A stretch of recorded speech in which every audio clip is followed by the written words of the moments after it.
મિત્રો હું છું રામજીભાઈ વાળા. તો રામજીભાઈ વાળાના જય ગોપનાથ મહાદેવ. તો આજે અમે ગામડે આવ્યા છીએ. મારા કાકાના દીકરાની માનતા છે માં ખોડિયાર ભગવતીની. તો હવા 5 માણાની અમારે લાપસી બનાવવાની છે.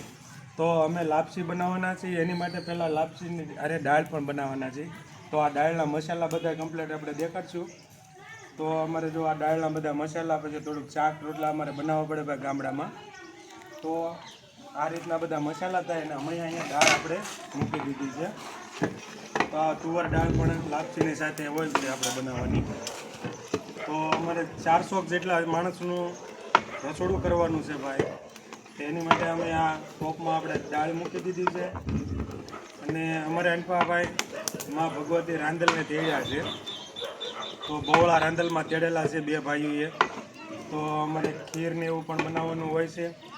તો આ રીતના અમે બનાવી રહ્યા છીએ. તો દાળ પણ કમ્પ્લીટ થવા આવી છે. હવે મસાલા થાય એટલે અમારે વઘાર પણ કરવાનો છે. તો જો આ બતાવશું આપણે કે આ રહ્યા ટમેટાં, આ મરચાં, આદું, પછી લીંબુ છે, આ ધાણા છે ભાઈ. તો લસણ ફોલાઈ રહ્યું છે. તો પછી અમે વઘાર કરશું. અને આવી રીતના અમારે હજી હાલો આપણે આગળ. તો તમને હું બતાવી રહ્યો છું કે કઈ રીતની તૈયારી થાય છે. તો અમારે જો હાલો હમણાં અમે મૂકી દઈએ. તો જો અમારે અહીંયા મા ભગવતીની ખીર બનાવવામાં પણ બૈરાઓનું જ કામ હોય છે. માતા રાંદલને તેડે હોય ને ત્યારે બૈરાઓ તમારે ખીર બનાવે. પણ 1 નંબર ખીર બનાવે. તો ખીર બની ગઈ છે. તો આપણે ખીર બતાવશું. તો આ રીતના મા ભગવતીની ખીર બની ગઈ છે ભાઈ. તો જુઓ એકદમ દૂધમાં જ બનાવવાની હોય છે મા ભગવતીની ખીર જોવા માટે. ત્યારે આપણી માનતા સફળ થાય છે. તો હજી અમારે હવા 5 માણાની લાપસી પણ મૂકવાની છે. તો લાપસીની તૈયારી કરશું. અમારે દાળ બની જાય છે. તો અહીંયા રોટલી બની રહી છે મા ભગવતીની.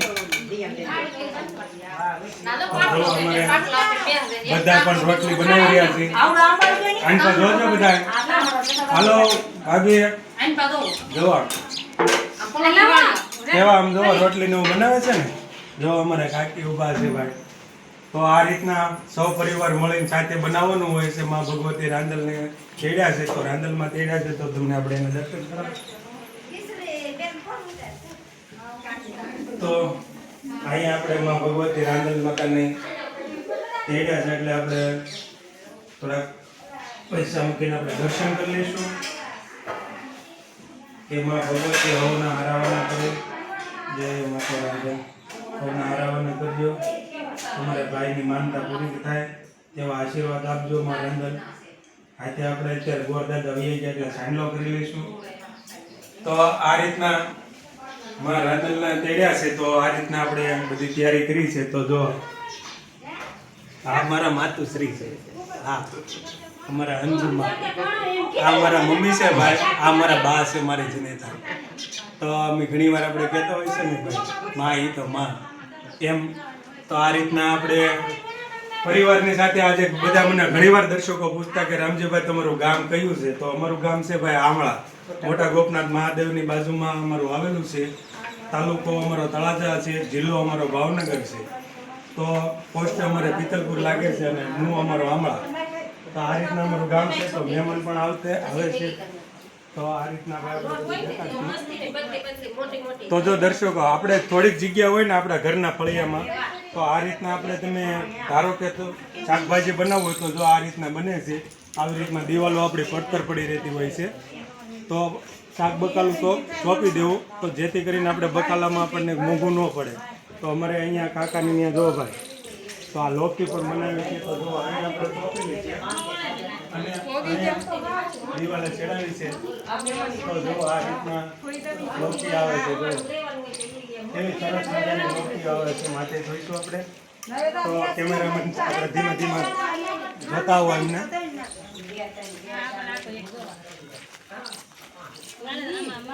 તો આ લોકી એટલે કે દૂધી. આપણે અમારે ગુજરાતી ભાષામાં દૂધી કહી ભાઈ. અહીંયા આપણે એનું કળ છે. તો આ રીતના દાદરે ને દાદરે દૂધીનો વેલો સીડ્યો છે ભાઈ. તો આ રીતના બધી વેલા ફેંકા છે. અને ફળ જોવો તમે. આ લોકીનું ફળ જોવો દૂધી. 1 નંબર દૂધી આવે છે ને ભાઈ. તો મારું દર્શકોને કહેવાનું છે કે દર્શકો આપણી પાસે જગ્યા હોય તો આવી બધી વસ્તુ શાકભાજીમાં કરાય. તુરિયા છે, ગલકા છે, દૂધી છે. તો જો આ કેવા ફળ આવે છે, કોઈ દવા નહીં, એમ એકદમ ઓર્ગેનિક, કોઈ દવા નહીં. જુઓ તમે આ કેટલા કેટલા ફળ બેઠા છે, જુઓ છે ને. તો દર્શકો આ રીતના આપણે ઘરની જગ્યા હોય કે છત હોય તો ત્યાં 1 મિનિટ ચાલુ રાખજો. તો આ રીતના આપણે ધાબાની જગ્યા પડી રહેતી હોય તો ત્યાં પણ આ દૂધી, તુરિયા આવી બધી વસ્તુ ચડી જાય છે અને ફળ પણ એકદમ બેસ્ટ રહે છે, જુઓ છે ને. તો આ રીતના આપણે કહીએ કે શાકભાજી થોડી જગ્યા હોય તો કરવું જરૂરી છે. ચોમાસું આવે એટલે શાકભાજી રોપી દેવું તો તમારે ઝાઝી મુશ્કેલી આપણને શાકભાજીમાં પડે નહીં. અને આજે મારું ગામડું દેખાડી. દર્શકો પૂછતા હોય છે ને, રામજીભાઈ કેવું તમારું ગામ છે? તો જુઓ આપણે બધા અમારે આ વડલોમાં ભગવતી મેલડીમાંનો વડલો છે, ત્યાં અમારે મોટો ચોક છે ગામનો, અને બધાના મઢ પણ ત્યાં જ આવ્યા છે મા ભગવતીના. તો ભાઈ બતાવી જોઈએ આપણે કેમેરામેન કે આપણું ગામ કેવું છે તે.